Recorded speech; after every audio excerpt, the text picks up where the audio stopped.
যাবে, কিন্তু বর্তমানের নিরেট বাস্তবতা হচ্ছে আমরা অর্থ বরাদ্দ পাই নিচের দিক থেকে দ্বিতীয় স্থান অধিকার করবার মতো, কিন্তু আমাদের উপর দাবি অপরিসীম। এই যে শাহনাজ হুসনে জাহানদের মতো যারা প্রত্নতত্ত্ব নিয়ে গবেষণা করেন তাদের দাবি আছে, শিল্প ভুবনের বিভিন্ন প্রকোষ্ঠের দাবি আছে, সেটি নাট্যশিল্পী হোক, আবৃত্তি শিল্পী হোক, সঙ্গীত শিল্পী হোক, নৃত্যশিল্পী হোক, দুস্থ শিল্পী হোক, দুস্থ নাট্যকর্মী হোক, সবার দাবি আমাদের উপরে। তো আমরা যে বাড়িতে অর্থের যোগান কম থাকে সে বাড়িতে ঝগড়া বেশি হয়, সে বাড়িতে ঘন ঘন বাজেট বদলাতে হয়। প্রথমে কি কেরোসিন কিনবো, নাকি প্রথমে লবণ কিনবো, নাকি মোটা চাল কিনবো, নাকি পায়ের জন্য সুন্দর একজোড়া জুতো কিনবো, এই সবগুলোর মধ্যে আমাদের প্রায়োরিটাইজ করতে হয় কোনটি আগে করব। এইভাবেই বহু কষ্টে আমরা চলছি। তবে এইবারে একটা সুসংবাদ হচ্ছে, মাননীয় অর্থমন্ত্রী আমাদেরকে 100 কোটি টাকার একটা থোক বরাদ্দ দিয়েছেন। এই থোক বরাদ্দটি নিয়েও আবার সাধারণ মানুষের মধ্যে একটা ভ্রান্ত বীক্ষণ আছে। আচ্ছা, ভালো কথা, আমি একজন মানুষের কথা বলিনি এই জন্য তৃতীয় সারিতে তিনি এমনভাবে বসে আছেন, এতক্ষণ পরে আমি তাকে দেখলাম, কিন্তু অত্যন্ত উষ্ণভাবে তিনি আমাকে এই ক্যাম্পাসে প্রবেশ করবার পরে জড়িয়ে ধরেছেন। আমার কলেজ জীবনের সহপাঠী গোলাম সারোয়ার, আমরা ওকে বলতাম অপ্রয়োজনীয় রকম দীর্ঘাঙ্গ মানুষ। ওর ছাত্র জীবনে ইন্টারমিডিয়েটে পড়ার সময়ও যখন আমরা একসাথে পড়েছি চট্টগ্রাম কলেজে, একটা সময় চট্টগ্রাম কলেজ খুব বিখ্যাত কলেজ ছিল, 1869 সালে প্রতিষ্ঠিত, এবং আমরা চট্টগ্রাম কলেজে ভর্তি হবার জন্য স্বপ্ন দেখতাম যে জীবন যেন ব্যর্থ হবে যদি চট্টগ্রাম কলেজে পড়তে না পারি। এইরকম প্রতিযোগিতার সময়ে আমরা খুব স্ক্রিনিংয়ের মাধ্যমে ওই কলেজে ভর্তি হই। এখানে অনেকেই আছেন চট্টগ্রাম কলেজের প্রাক্তন ছাত্র। তখন আমাদের শিক্ষকরা বলতেন, তোমাদেরকে আমরা চালুনি দিয়ে চেলে, কুলু দিয়ে ঝেড়ে তারপর কলেজে ঢুকিয়েছি। তো আমার সেই সময়কার বন্ধু, তো সরি গোলাম সারোয়ার, তোমাকে অনেক পরে আমি উদ্ধৃত করলাম। তো যা হোক, আরও কে কে আছে আমি বুঝতে পারছি না, মাঝে মাঝে হয়তো চোখে পড়বে। যেটি বলছিলাম, তো গরিবের বাড়িতে বাজেট বড় ঘন ঘন বদলাতে হয়। 100 কোটি টাকার থোক বরাদ্দ নিয়ে একটা ভ্রান্ত বীক্ষণের কথা বলছিলাম। আমি এই কথাগুলো বলছি কারণ মূল কথা নিয়ে আমার বলবার সুযোগ খুব বেশি নেই, আপনারা আমাকে ক্ষমা করবেন। তো থোক বরাদ্দ ব্যাপারটি আমার সোহেল স্যার খুব ভালো জানবেন, উনি জানে না। এটি মানে এই নয় যে আমাদের ঘরে টাকাগুলো এসে গেছে, টাকাগুলো কিন্তু আমাদের নামে জমা আছে অর্থ মন্ত্রণালয়ে। খরচ করবার সময় প্রতিবার আবার তাদের অনুমতি নিতে হয়। এমন না যে আমার পকেটে টাকাগুলো 100 কোটি টাকা আছে, আমি চাইলাম খরচ করলাম, তা না। ওই খরচটার মধ্যেও আবার যথেষ্ট লবণ মরিচ প্রয়োগ করতে হয়। ওই খরচটা আবার ওদের কাছে বহু কষ্টে যাচনা করে আবার আনতে হয়। তো অতএব তারপরও এটিও তো ছিল না আগে। আমরা সন্তুষ্ট যে আমরা আর্কিওলজির ক্ষেত্রেও কিছু টাকা এবার একটু বাড়তি খরচ করতে পারবো। আর্কিওলজি বলি, ইতিহাস বলি, ঐতিহ্য বলি, এগুলোর ব্যাপারে কিছু কথা আছে, জেনেরিক কিছু কথা আছে।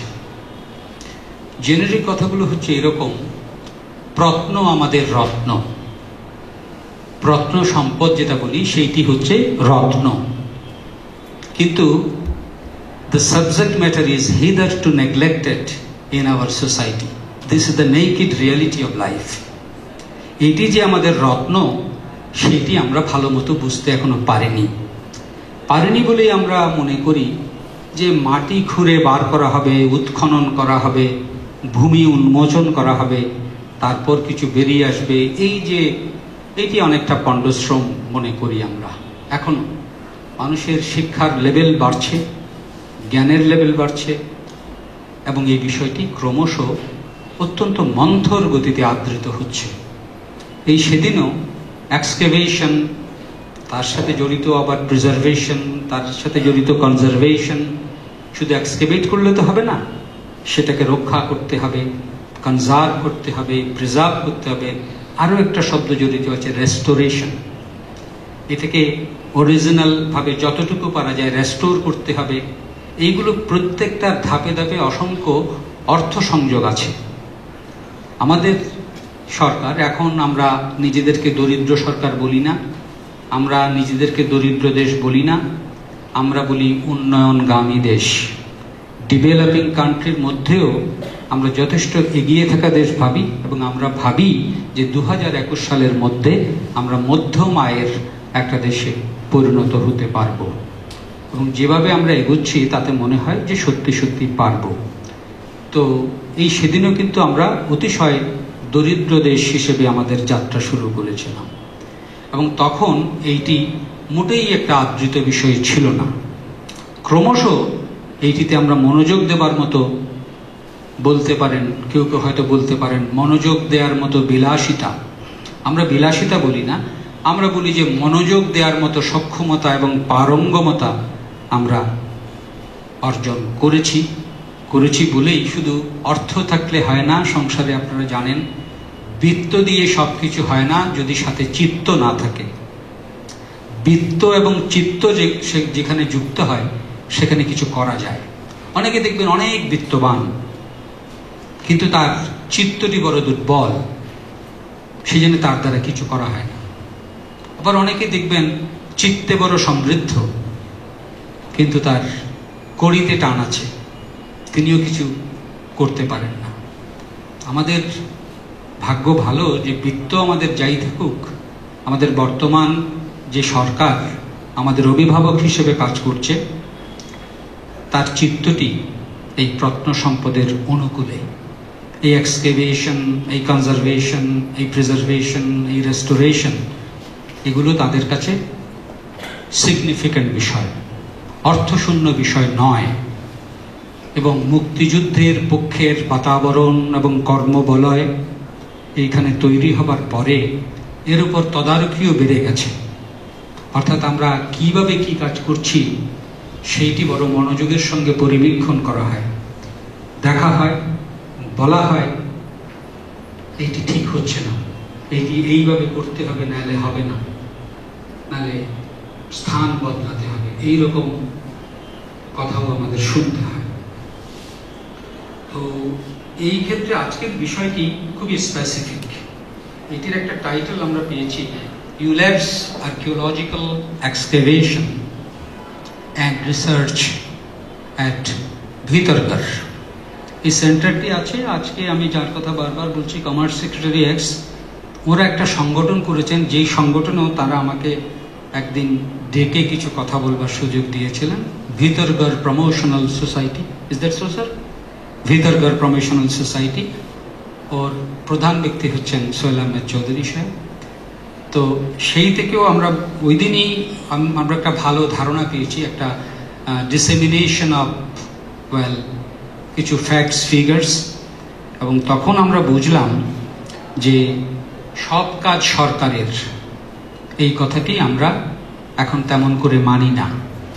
আমরা ভুলতে বসেছি যে সব কাজ সরকারের নয়, আমাদেরকেও আমাদের সাহায্যের জন্য ব্যগ্র দুহাত বাড়িয়ে দিতে হবে, তাহলে সরকারের হাতটি শক্তিশালী হবে।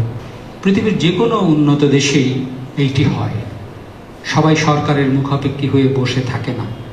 এই যে ভিতরগড়ের এই যে প্রমোশনাল সোসাইটি হোক, এই যে এইখানকার CAS, আর আমাদের আর্কিওলজি ডিপার্টমেন্ট, যেটা সংস্কৃতি বিষয়ক মন্ত্রণালয়ের সবচেয়ে বড় ডিপার্টমেন্ট অফ আর্কিওলজি, এই যে ত্রিমুখী সম্মেলন হয়েছে আসলে ওই বিশ্বাস থেকেই যে আমরা সবাই কাজ করব। ভিতরগড় কেন আমাদের আকর্ষণ করল? ভিতরগড় আপনারা শুনেছেন, শাহনাজের উপস্থাপনায় সেটি এসছে কিনা, 6ষ্ঠ শতাব্দী থেকে দ্বাদশ শতাব্দী পর্যন্ত এই দুর্গনগরী গড়ে উঠেছে বলে অনেক প্রমাণক তথ্য পাওয়া গেছে। যেমন ধরুন, ইটালিতে যদি যান আপনি অনেকগুলো শহর পাবেন। মাঝে মাঝে ডক্টর মহিতুল আলমের সঙ্গে আমার এই বিষয়ে কথা হতো, তখন আমি পম্পেই নগরী দেখিনি, আমার দেখা হয়েছে। তুমি যে যাচ্ছ ওখানে দেখো, পা দিলেই শহরের বয়স 500 বছর, 600 বছর, 700 বছর। তো এই শহরটি আমরা অনেক পরে আবিষ্কার করতে পারছি, কিন্তু আমার তো মনে হয় কিরকম, শাহনাজ বেয়ার মি আউট, কত এটি পম্পেই নগরীর সমান বয়সী হবে কিনা নাকি? 1500 বছর পুরনো। মাই গড। তো কিন্তু এই বিষয়গুলো এই মাটির নিচ থেকে তুলে এনে সভ্যতাকে কেন আমরা চিনিয়ে দিতে চাই? চিনিয়ে দিতে চাই, সভ্যতা যদি চিনতে না পারি আমরা সংস্কৃতিকে চিনতে পারবো না। সংস্কৃতির একটা বহু প্রচলিত, বহু সহজ, বহু ব্যবহারে প্রায় জীর্ণ হয়ে যাওয়া একটা ছোট সংজ্ঞা আছে। Culture is what we are, hour culture is what we are. আমরা যা তাই আমাদের কালচার। এইটিকে বিশদভাবে বিশ্লেষণের অবকাশ আছে। আমি যা খাই, আমি যে গান শুনি, আমি যে পোশাক পরি, আমি যেভাবে চলি, আমি যাতে আনন্দ পাই, সেইটি আমার কালচার।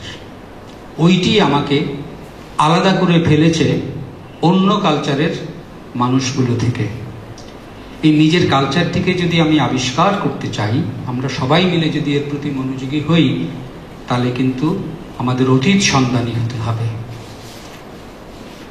অতীত সন্ধানী হওয়া মানে কিন্তু প্রত্ন সন্ধানী হওয়া, মিউজিয়াম গড়ে তোলা, এই সমস্ত বিষয় কিন্তু এনকম্পাস করে এই বিষয়গুলোর সাথে।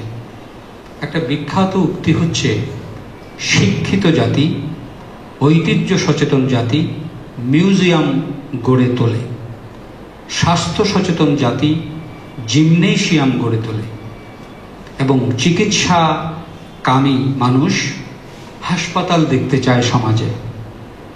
একটা সময়ে রুশরা যখন খণ্ডে খণ্ডে বিভক্ত হয়নি, যখন সোভিয়েত ইউনিয়ন ছিল, তখন তাদের সমাজে খুব প্রচলিত একটা বাক্য ছিল, একটি হাসপাতাল কমাবো, একটি জিমনেশিয়াম বাড়াবো। তো এই জন্যেই আমি আবার ওই ইতিহাসের দিকে ফিরে যেতে চাই। শিক্ষিত জাতি আমরা যদি হতে চাই এবং আমাদের প্রতি সবার দৃষ্টি আকর্ষণ করতে চাই, তাহলে আমাদের ঐতিহ্য সচেতনতা বিকল্পরহিত একটা বিষয়। আমরা কি ছিলাম, যখনই আমরা আবিষ্কার করতে যাচ্ছি, তখন দেখা যাচ্ছে আমরা গৌরবের উত্তরাধিকারী একটা জাতি। এই যে মনে করুন 1500 বছর আগে ভিতরগড় নামক যে জায়গাটি, এটা আমার তো মনে হয় unique of its kind, not only in Bangladesh, also in the world, I should say. একটা হয়তো আমার এক্সট্রাভাগান্ট কথা হচ্ছে, আমি জানি না, যদি এই কথাটি যদি সত্যি হয়, তবে পৃথিবীর সবচেয়ে আনন্দিত মানুষ হব আমরা। 1500 বছর আগে দেখুন একটা নগরী গড়ে উঠছে, ওয়ান্ডারফুলি ফর্টিফাইড। নগরীর চারপাশে 4টি, কি বলবো, ফর্টিফিকেশনের জন্য 4টি দেয়াল, কোনটি মাটির, কোনটি ইটের, ইষ্টখণ্ডের। এই নগরী, এর মধ্যে 12টি পরীক্ষা আছে, না না তাই কি আছে শাহনাজ? 10টা দিঘি, 2টো নদী, 2টো নদী, 10টা দিঘি পরীক্ষা আছে। গড় শব্দটির অর্থ আমি শাহনাজকে জিজ্ঞেস করবার সুযোগ পাইনি, আমাকে মঞ্চে উঠে আসতে হলো। যদি 1 মিনিট সময় পেতাম, কানে কানে ওর কাছে জিজ্ঞেস করতাম গড় মানে কি। গড় মানে কি আসলে পরীক্ষা নাকি? না স্যার, গড় আই হচ্ছে পরীক্ষা। হ্যাঁ, গড় মানে হচ্ছে যে কোনো উঁচু স্থান, উঁচু স্থান, আমরা র্যাম্পার্ট বলি। আচ্ছা আচ্ছা, সেইগুলো গড়, প্রাচীরগুলোকে আমরা গড়, যেমন মহাস্থান গড়। পঞ্চগড় বাংলাদেশের সর্ব উত্তরের জেলাতে 5টি নাকি গড় আছে, পঞ্চগড়ের সমাহার, 5টা গড়, সেই জন্য ওটার নাম পঞ্চগড়।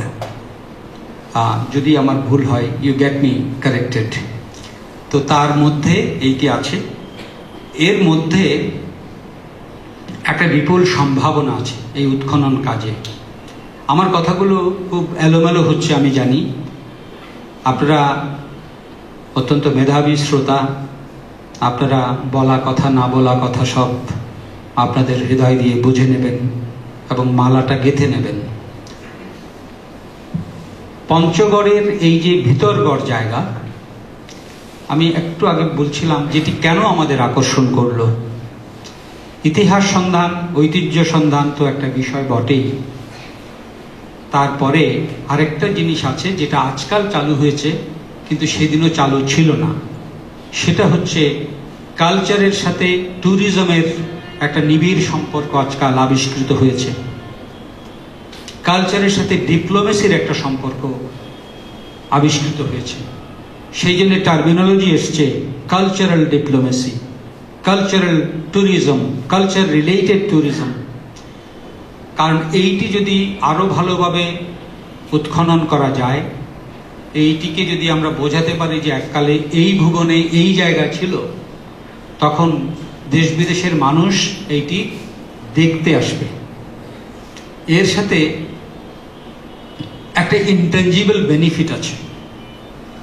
এটি যে উৎক্ষিপ্ত হলো এটি একটি ব্যাপার, দ্যাট ইজ টেনজিবল পার্ট।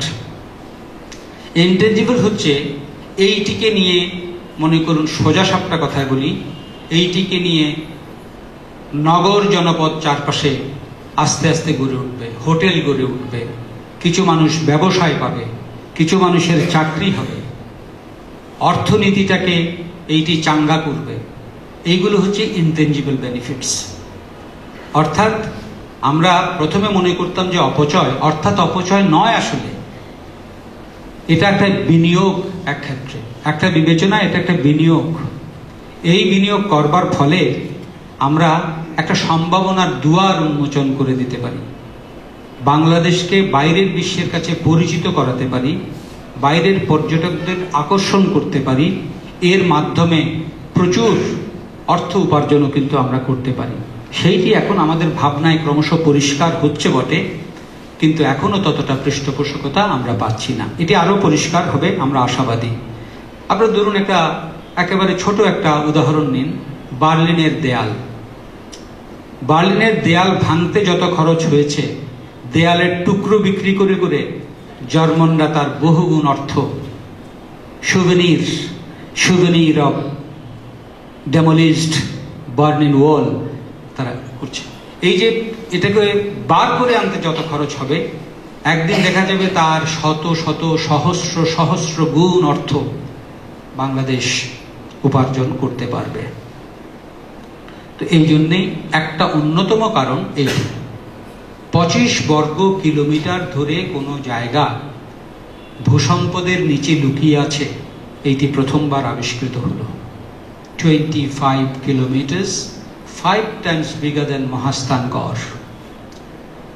সানাজের বক্তৃতা 3 ধরনের হেরিটেজের কথা উনি বলেছেন: tangible heritage, intangible and creative. এই 3 ধরনের মধ্যে টেনজিবল পার্টে ভিতরগড় বিপ্লব ঘটাবার মতো একটা হেরিটেজ। আপনাদের অনেকের কাছেই এটি নতুন সংবাদ নয় যে একটা আন্তর্জাতিক সংস্থা আছে ইউনেস্কো, যার হেডকোয়ার্টার্স হচ্ছে প্যারিসে। ওরা প্রতি বছর সারা বিশ্ব ঘুরে ঘুরে কালচারাল হেরিটেজ বার করে স্বীকৃতি দেয়। আমাদের দেশের কালচারাল হেরিটেজ কয়েকটা স্থান পেয়েছে। টেনজিবলের মধ্যে মহাস্থানগড়, বাগেরহাট সিটি, শুধু বাগেরহাটের 60 গম্বুজ মসজিদ নয়, বাগেরহাটে আরো কিছু প্রাচীন এরকম স্থাপনা আছে, সবকিছু মিলিয়ে মসজিদের শহর বাগেরহাট স্বীকৃতি পেয়েছে। সুন্দরবন পেয়েছে। আর ইনটেনজিবলে 2টো পেয়েছে, একটা হচ্ছে বাউল গান, বাংলাদেশের মাটি থেকে উঠে আসা বাউল গান, আর একটা হচ্ছে জামদানির বুনন শিল্প। জামদানি যারা পরিধান করেন তারা হয়তো সবাই জানেন না, এই যে এক একটা শাড়ির ডিজাইন এক এক রকম এবং সেটি শিল্পীর মাথা থেকে বের হয়, এটির কোনো স্ক্রিপ্ট থাকে না। এইটি একটি অন্য ধরনের শিল্প। জামদানির বুনন শিল্পটির জন্য আমাদের প্রচুর সংগ্রাম করতে হয়েছে ভারতের সঙ্গে, কারণ তারাও কন্টেন্ডার ছিল, তারা বলছিল আমাদের মালদাতে তো জামদানি হয়, অমুক জায়গায় হয়। আমরা প্রমাণ করেছি এবং গত বছরই আমরা এই মন্ত্রণালয়ের শ্রমিক হিসেবে আমরা সংঘবদ্ধ চেষ্টা চালিয়ে প্রমাণ করেছি না, জামদানি মানেই বাংলাদেশের জামদানি, এবং সেইটি যুদ্ধ করে আমরা স্বীকৃতি পেয়েছি। আমরা আরও কিছু টেঞ্জিবল এবং ইনটেঞ্জিবল কালচারাল হেরিটেজের দিকে যাচ্ছি। 2018 সাল পর্যন্ত আমরা ফাইল প্রস্তুত করে ফেলেছি। এর মধ্যে আমরা রেখেছি মঙ্গল শোভাযাত্রা, চর্যাপদ, এর মধ্যে আমাদের আছে যাত্রা গান। এগুলো এইভাবে আমরা পাইপলাইনে রেখেছি। রেখে আমরা চেষ্টা করছি এই যে আমার বিশ্বাস করতে প্রবল ইচ্ছে যে ভিতরগড়কেও একদিন আমরা টেঞ্জিবল হেরিটেজের মধ্যে আনবার জন্যে খুব যুদ্ধ করব না। এটি বোধহয় এর যোগ্যতাতেই একদিন এসে যাবার মতো মেরিটের উপযোগিতা আছে। আমি ভিতরগড় সম্পর্কে আমার উপস্থাপনের একটা কাগজ ছিল, এই কাগজটি আমি পড়ছি না, ওয়ার্ড ফর ওয়ার্ড আমি রিড আউট করছি না। আমি শেষ দিকের যে কিছু জিনিস নিয়ে এসেছিলাম তা আপনাদের কাছে শোনাবো, তারপর আমি আপনাদের স্নায়ুর উপর অত্যাচার কমিয়ে দিয়ে এই মঞ্চ পরিত্যাগ করব, কারণ আপনারা ইতোমধ্যে শ্রবণ ক্লান্ত হয়েছেন। একটা সিস্টেমিক আর্কিওলজিক্যাল ইনভেস্টিগেশনের পরে এই ওয়ার্ল্ড সিটির চলছে 2008 সাল থেকে। এখন ওই কথাটি আমি বলবো করেও এখনো বলিনি, কেন সংস্কৃতি বিষয়ক মন্ত্রণালয় এর সঙ্গে যুক্ত হলো, কিভাবে হলো। আমরা যে খুব বেশি রকম সহযোগী ভূমিকা পালন করছি তা নয়, তবে আমরা পালন করছি, এইটুকুই আমাদের আনন্দ যে ইতোমধ্যে আমরা এই বিশ্ববিদ্যালয়ের সেন্টার ফর আর্কিওলজিক্যাল স্টাডিজকে 25 লক্ষ টাকা দিতে পেরেছি।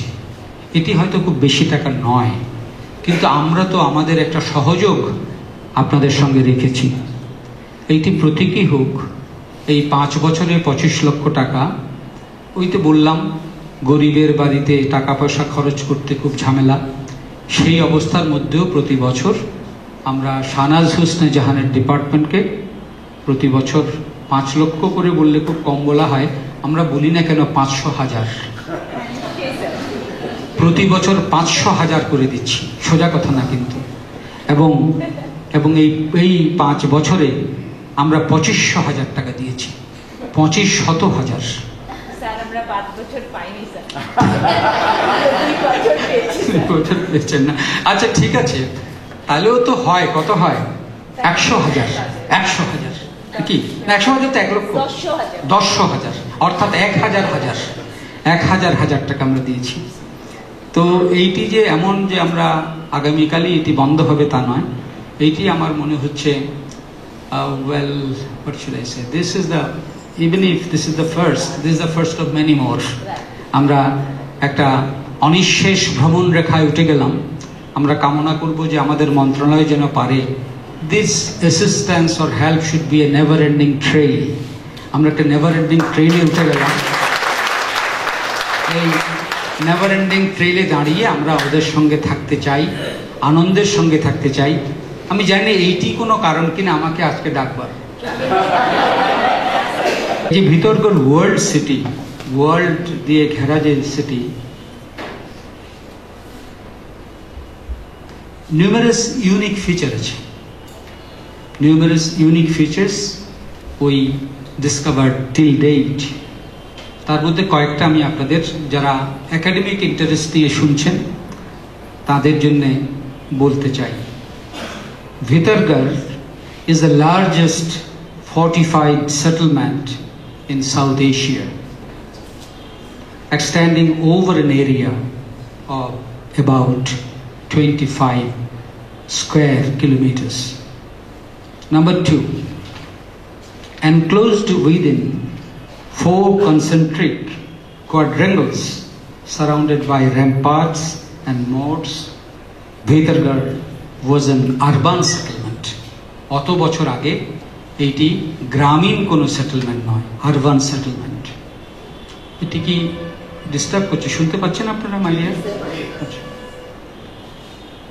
Well planned internal and public architecture of Bhitargarh are exclusive. চতুর্থ হচ্ছে an extensive water body, Maharajar Dighi, with 10 brick paved ghats, মানে যেগুলোকে আমরা বলি এই পাকা ঘাটের কিছু নাম আছে, আমাদের সাহিত্য তো আছে, in Bengali শান বাঁধানো ঘাট। এই শান বাঁধানো ঘাট আছে অনেকগুলো ওই মহারাজার দিঘিতে, শান বাঁধানো ঘাট আছে কয়েকটা, সেগুলো